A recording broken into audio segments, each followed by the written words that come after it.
अस्सलाम वालेकुम भाईजान पिजन कॉर्नर चैनल च खुश आमदीद। है जोड़ा जनाब नर ते मादी, देख लो चिट्टे चिट्टियां अखां दे, ठीक है। इन्हां दी माशाल्लाह दोनों दी क्वालिटी है, जिस तरह दियां नोकां उस तरह दे पंजे ते उस तरह दियां पलकां माशाल्लाह इन्हां दियां बहुत अच्छी क्वालिटी दा माशाल्लाह जोड़ा। 3000 रुपये का जोड़ा भाईजान, जिन्हें लेना होवे राबता करे 0306 7085 028। तो बाकी कई दोस्त कहते गारंटी दे गारंटी, ओ यार इन्हां दे बच्चे डाओ, इन्होंने नहीं बच्चे डाने तो किन्ने डाने हैं।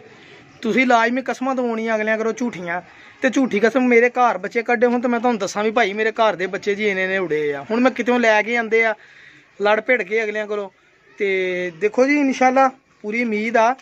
ते मेरे भाई है ना नाराज़ ना होया करो जिन्होंने परिंदे नहीं मिलते यार। पता की आ, जे मैं लोगों वांगू दाल होने शुरू करा तो मैं रोज़ ही किन्ने किन्ने कबूतर लिया के ना इत्थों लोगों को जेड़े लभदे चुक चुक के वेची जावां वेची। पर यह कम नहीं, हड्डी जोड़ पर कुंदा हर शै चेक करनी पैंदी है। यह कल्ला कबूतर ही 3000 का यार। इंशाल्लाह जैसी नोक वैसे पंजे तो वैसी यदि सारी चौड़ी छाती तंग जोड़ लम्मी हड्डी, ठीक है। यह जोड़ा जो मेरा भाई 3000 रुपया सिर्फ कीमत है इसकी। जेडे भरा चाहिए होवे 0306 7085 028 राबता करो। इंशाल्लाह इन्होंने लोग वैशी कहते हैं।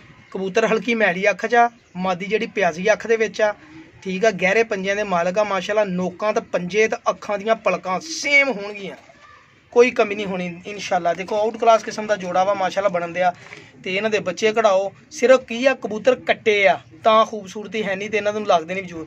यही कबूतर सार करके 5-5000 का हस के विकना जनाब, ठीक है। 0306 7085 028 ते राबता करो। मेरा चैनल सबसक्राइब करो।